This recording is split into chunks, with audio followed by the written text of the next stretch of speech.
The Honourable Susan Carter.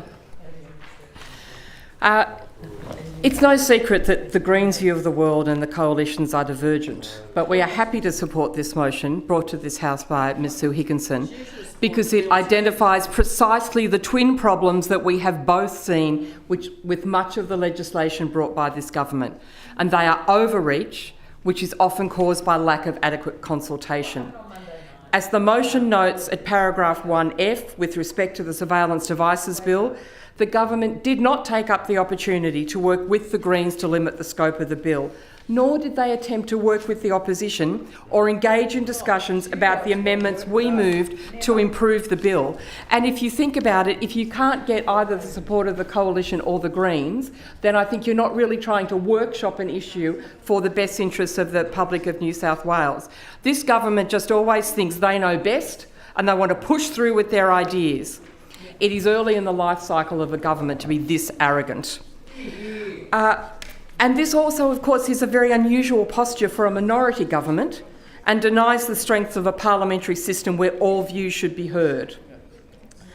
This motion calls on the government to work with members across Parliament, and we couldn't agree more with this approach. I was very interested to hear the Honourable Rose Jackson earlier in debate and the Treasurer just now discuss the letter that they'd received from ICAC and the advice that they've received from ICAC. That's great to know.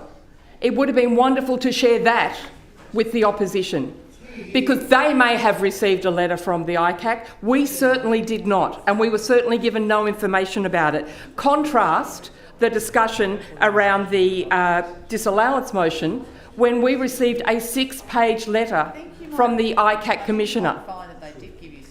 You guys are so dysfunctional you can't share your own... Order. Don't make accusations if you don't know. Minister. Sorry.